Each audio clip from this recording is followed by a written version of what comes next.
नमस्कार, आप सभी का स्वागत है। भारतीय सिनेमा के इतिहास में कुछ गाने ऐसे होते हैं जो सीधे रूह में उतर जाते हैं। लेकिन क्या आप जानते हैं कि आपके कुछ सबसे पसंदीदा गानों का सफर इतना आसान नहीं था। जरा कल्पना कीजिए ऐसे दो गानों की जिन्हें कभी रद्दी समझकर कचरे में फेंक दिया गया था। एक बार नहीं बल्कि कई बार इन्हें फिल्मों में शामिल करने से इनकार कर दिया गया। लगभग एक दशक तक ये गाने एक लावारिस की तरह दर दर भटकते रहे। कोई निर्माता, कोई निर्देशक इन पर दांव लगाने को तैयार नहीं था। एक तरफ था मुकेश जी का वो दर्द भरा गीत जिसकी पुकार ने जैसे दुनिया भर के आंसुओं को आवाज दे दी थी, और दूसरी तरफ था मन्ना डे का वो यादगार नगमा जो अपनी बुलंद आवाज में जिंदगी के गहरे फलसफे को एक मुस्कुराती हुई पहेली की तरह पेश कर रहा था।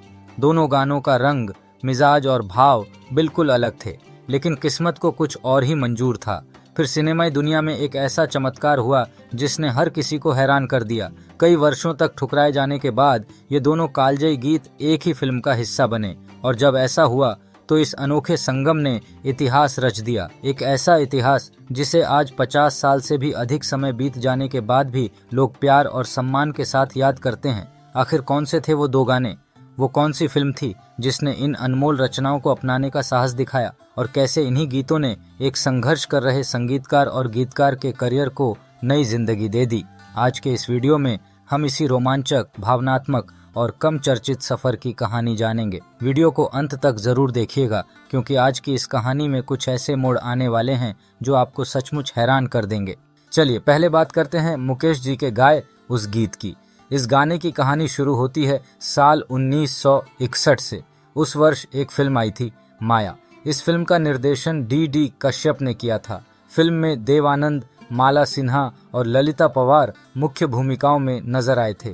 फिल्म का संगीत सलील चौधरी ने तैयार किया था और इसमें कुल 9 बेहतरीन गाने रखे गए थे। लेकिन बहुत कम लोग जानते हैं कि सलील दा ने फिल्म के लिए एक 10वां गाना भी तैयार किया था। जब उन्होंने यह धुन निर्देशक डी कश्यप को सुनाई तो उन्हें यह कुछ खास नहीं लगी। कश्यप जी ने कहा, इस तरह के कई गाने फिल्म में पहले से ही हैं। फिल्म काफी लंबी हो रही है और 9 गाने पहले ही शामिल किए जा चुके हैं। यह 10वां गाना मुझे ठीक नहीं लग रहा, और इसी के साथ यह खूबसूरत धुन पहली बार रिजेक्ट कर दी गई। धुन भले ही रिजेक्ट हो गई, लेकिन सलील चौधरी के दिल के किसी कोने में उसने अपनी जगह बना ली थी। 8 साल गुजर गए।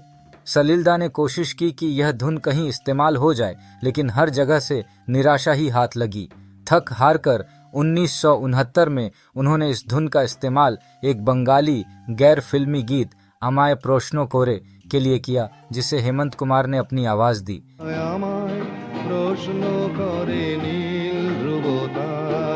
हालांकि क्षेत्रीय भाषा और गैर फिल्मी गीत होने की वजह से इसे वह शोहरत नहीं मिल पाई जिसकी यह हकदार थी।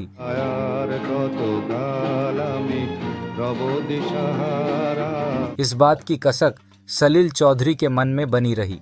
तभी उन्होंने ठान लिया कि अगर भविष्य में कभी सही मौका मिला तो वह इस बेहतरीन धुन को किसी फिल्म का हिस्सा जरूर बनाएंगे। फिर आया 1971, जब दिग्गज निर्देशक ऋषिकेश मुखर्जी अपनी कल्ट क्लासिक फिल्म आनंद बना रहे थे। इस फिल्म में राजेश खन्ना, अमिताभ बच्चन, सुमिता सान्याल और रमेश देव जैसे शानदार कलाकार अपनी बेहतरीन अदाकारी से पर्दे पर जादू बिखेरने वाले थे। लेकिन इस फिल्म के संगीत और कास्टिंग के पीछे एक बहुत ही दिलचस्प कहानी छिपी है। शुरुआत में ऋषिकेश मुखर्जी ने स्वर कोकिला लता मंगेशकर से इस फिल्म का संगीत कंपोज करने का आग्रह किया था, क्योंकि वह पहले ही आनंद घन के नाम से मराठी फिल्मों में म्यूजिक डायरेक्टर के तौर पर काम कर चुकी थीं। लेकिन लता जी ने विनम्रता पूर्वक मना कर दिया। इसके बाद संगीत की जिम्मेदारी सलील चौधरी को सौंपी गई। जब सलील दा ने गानों की रिकॉर्डिंग पूरी की तो उनके संगीत को सुनकर लता जी इतनी प्रभावित हुई कि उन्होंने ऋषिकेश दा से कहा, सलील दा का संगीत इतना बेहतरीन है कि मुझे खुशी है कि मैंने आपका प्रस्ताव ठुकरा दिया था। गीत लिखने की जिम्मेदारी गुलजार और योगेश को दी गई थी, जिन्होंने फिल्म के लिए कुल 4 गाने लिखे, जिन्हें मुकेश, मन्ना डे और लता मंगेशकर ने अपनी जादुई आवाज से सजाया। लेकिन यहाँ एक बहुत बड़ा सवाल उठता है। आराधना की अपार सफलता के बाद राजेश खन्ना की आवाज के रूप में किशोर कुमार पहली पसंद बन चुके थे। ऐसे में आनंद के गानों में भी शायद किशोर दा की ही आवाज होती। मुकेश और मन्ना डे को शायद ये मौका नहीं मिला होता। अगर ऋषिकेश मुखर्जी और किशोर कुमार के बीच एक बहुत बड़ी गलतफहमी न हुई होती। हुआ कुछ यूं था कि उस दौरान किशोर कुमार का एक स्टेज शो के पैसों को लेकर किसी बंगाली फाइनेंसर या ऑर्गेनाइजर से भारी विवाद चल रहा था। किशोरदा इस बात से काफी नाराज थे। इसी गुस्से में उन्होंने अपने बंगले के वॉचमैन को सख्त आदेश दिया था कि अगर कोई बंगाली भद्र लोग उनसे मिलने आए तो उसे घर के अंदर मत आने देना और गेट से ही डांट कर भगा देना। इत्तेफाक से उन्हीं दिनों ऋषिकेश मुखर्जी, जो खुद एक बंगाली थे, आनंद फिल्म की स्क्रिप्ट सुनाने और उन्हें साइन करने के सिलसिले में किशोर कुमार के बंगले पर पहुंचे। किशोरदा के वफादार वॉचमैन ने ऋषिदा को देखा और उन्हें वही बंगाली फाइनेंसर समझ लिया। उसने अपने मालिक के आदेश का पालन करते हुए ऋषिदा को गेट पर ही रोक दिया। इतना ही नहीं, उसने उनके साथ बदसलूकी की और उन्हें वहां से चले जाने को कहा। ऋषिदा को यह व्यवहार बेहद अपमानजनक लगा। उन्हें लगा कि किशोर कुमार ने जानबूझकर उनका अपमान कराया है, जबकि हकीकत यह थी कि किशोरदा को इस पूरी घटना की कोई जानकारी ही नहीं थी। लेकिन गलतफहमी इतनी गहरी हो चुकी थी कि ऋषिकेश मुखर्जी ने फैसला कर लिया कि अब वह अपनी फिल्म में किशोर कुमार को नहीं लेंगे। इसलिए किशोरदा आनंद में गाने नहीं गा पाए। जब बाद में किशोर कुमार को इस पूरी घटना और गलतफहमी का पता चला तो उन्हें गहरा अफसोस हुआ। किशोरदा मन ही मन ऋषिकेश मुखर्जी का बहुत सम्मान करते थे और उनके बीच कोई निजी दुश्मनी नहीं थी। यह पूरी घटना महज एक कम्युनिकेशन गैप और वॉचमैन की नासमझी का दुर्भाग्यपूर्ण नतीजा थी, जिसने बॉलीवुड के इतिहास का एक पन्ना ही बदल दिया। बहरहाल, जब संगीतकार सलिल चौधरी फिल्म आनंद के गानों की धुनें तैयार कर रहे थे तो उन्हें अपनी एक पुरानी धुन याद आई। यह वही धुन थी जिसे करीब 8 साल पहले फिल्म माया से हटा दिया गया था। 2 साल पहले उन्होंने इसी धुन पर एक बंगाली गीत भी बनाया था, जिसे दिग्गज गायक हेमंत कुमार ने अपनी आवाज दी थी। सलिल चौधरी ने यह धुन फिल्म के निर्देशक ऋषिकेश मुखर्जी को सुनाई। ऋषिकेश दा को धुन तो बहुत पसंद आई, लेकिन उनके मन में एक गहरी शंका भी थी। उनका मानना था कि अगर यह धुन इतनी ही बेहतरीन थी तो 2 साल पहले बना इसका बंगाली संस्करण बहुत ज्यादा क्यों नहीं चला। सलिल चौधरी ने उनकी इस दुविधा को दूर करते हुए पूरे विश्वास के साथ कहा कि यह गाना हिंदी में जरूर जादू करेगा, आप बस चिंता मत कीजिए। इसके बाद इस धुन पर शब्द पिरोने की जिम्मेदारी गीतकार योगेश को सौंपी गई। योगेश ने सचमुच दिल के तार झंकृत कर देने वाले बेहद भावपूर्ण बोल लिखे। कहीं दूर जब दिन ढल जाए, अब बारी थी इस खूबसूरत गीत को आवाज देने की। चूंकि किशोर कुमार पहले से ही इस फिल्म में कोई गाना नहीं गा रहे थे, इसलिए उनके नाम का सवाल ही नहीं था। ऐसे में कुछ लोगों ने सुझाव दिया कि यह गीत मोहम्मद रफ़ी से गवाया जाए, क्योंकि 1961 में फिल्म माया के लिए जब यह धुन पहली बार बनी थी तब रफ़ी साहब ही इसे गाने वाले थे और उन्होंने निर्माताओं को सुनाने के लिए इसकी एक रफ रिकॉर्डिंग भी की थी। वहीं कुछ अन्य लोगों ने मन्ना डे का भी नाम सुझाया, लेकिन सलिल चौधरी अपनी बात पर अड़े रहे। उनका स्पष्ट मानना था कि मुकेश की दर्द भरी आवाज ही आनंद के किरदार की भावनाओं और उसकी गहराई को सही मायने में पर्दे पर उतार सकती है। राजेश खन्ना, गीतकार योगेश और ऋषिकेश मुखर्जी तुरंत उनके इस शानदार सुझाव पर सहमत हो गए। मुकेश जी ने इस गीत की भरपूर रिहर्सल की और इसे इतनी खूबसूरती और शिद्दत से गाया कि यह गाना इतिहास के पन्नों में अमर हो गया। कहीं दूर जब दिन ढल जाए। मुकेश जी की आवाज में गाए इस गीत में एक अजीब सा ठहराव है। इसमें शाम की वह उदासी और तन्हाई है जो चुभती नहीं बल्कि सुकून देती है। सांझ की दुल्हन बदन चुराए चुपके से आए। मुकेश जी ने अपनी गायकी से उन पुरानी यादों और खोए हुए पलों को कुछ ऐसे छुआ है जैसे कोई इंसान भीड़ में होकर भी अपने भीतर बिल्कुल अकेला हो और बस अपनी परछाई से बात कर रहा हो।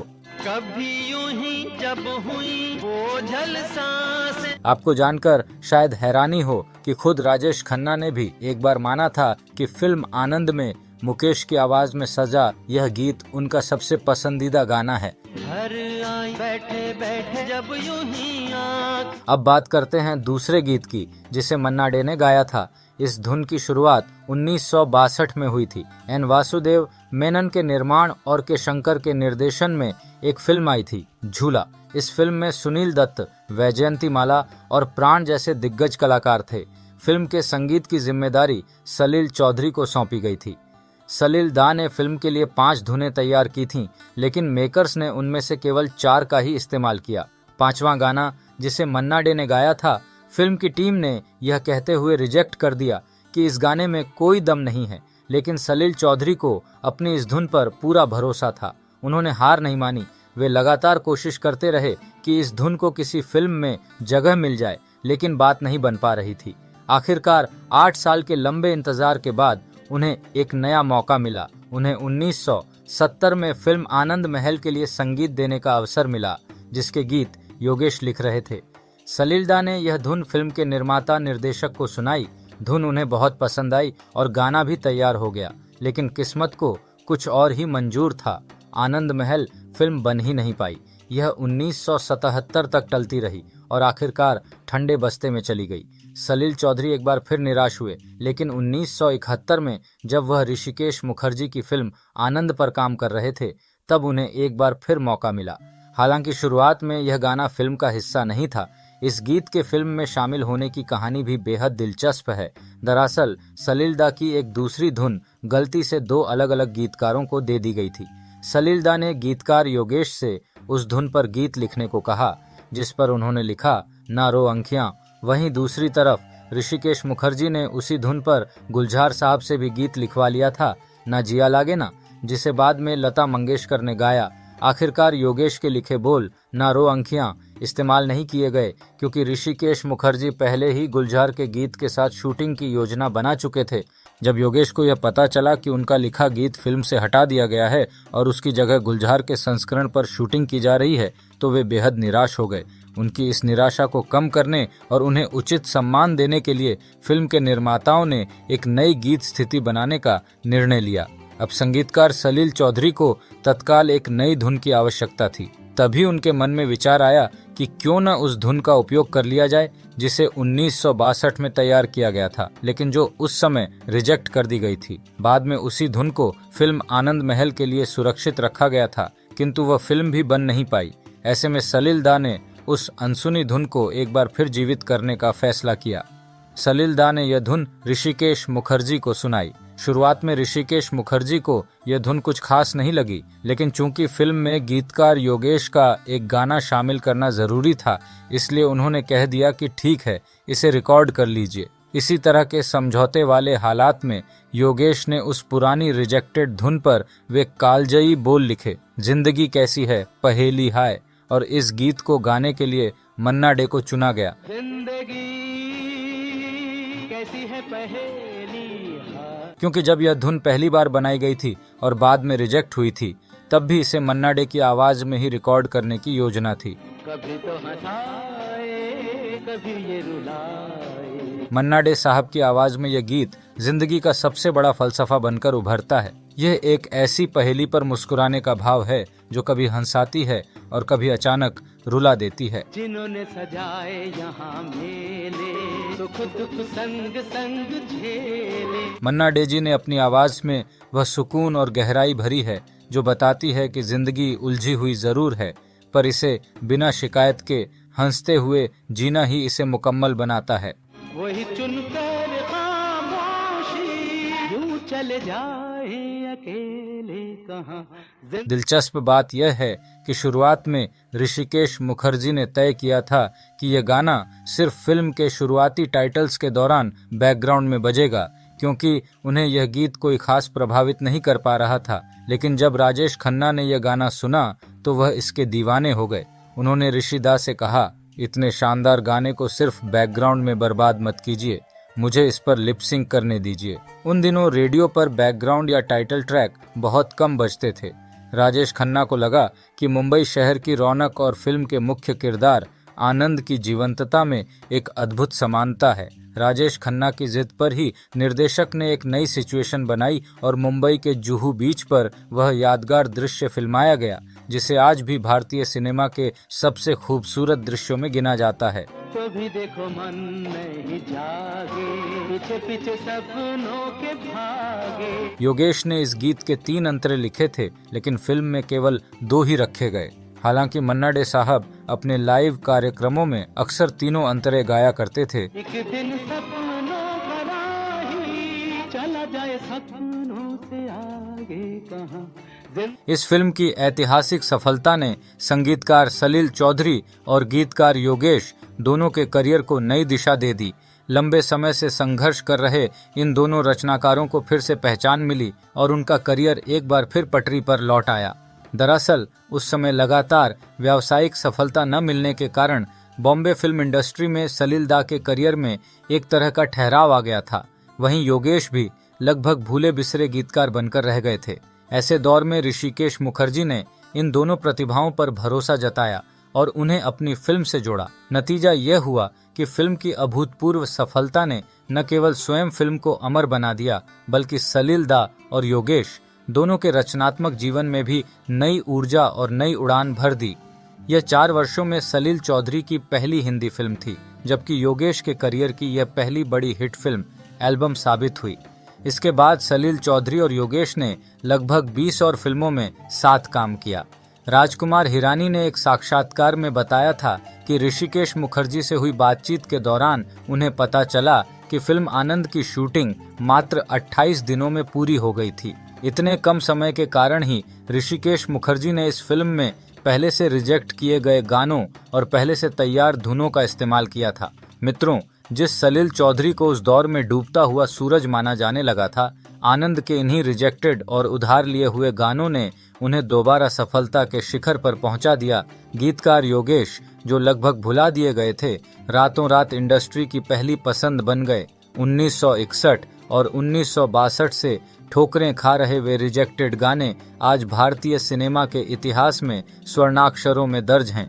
आनंद सिर्फ एक फिल्म नहीं है, यह इस बात का जीता जागता सबूत है कि जो चीजें हमें शुरुआत में बेकार या रिजेक्टेड लगती हैं, सही समय और सही जौहरी के हाथ लगने पर वही सबसे कीमती हीरा बन जाती हैं। आपको आनंद फिल्म का कौन सा किस्सा सबसे ज्यादा हैरान करने वाला लगा? क्या आपको लगता है कि अगर किशोर कुमार और ऋषिकेश मुखर्जी के बीच वह गलतफहमी न हुई होती तो यह फिल्म कुछ और ही होती? अपनी बेबाक राय हमें कमेंट बॉक्स में जरूर बताइए। अगर आपको यह जानकारी पसंद आई हो तो इस वीडियो को लाइक करें, अपने दोस्तों के साथ शेयर करें और सिनेमाई विरासत के ऐसे ही शानदार और अनसुने किस्से सुनने के लिए फिल्मी वृत्तांत को सब्सक्राइब करना बिल्कुल न भूलें। बेल आइकॉन जरूर दबाइए ताकि कोई भी नई कहानी आपसे न छूटे। मिलते हैं अगले वीडियो में एक नई और दिलचस्प कहानी के साथ। तब तक के लिए खुश रहिए, मुस्कुराते रहिए और देखते रहिए आपका अपना चैनल अलविदा। जय हिंद।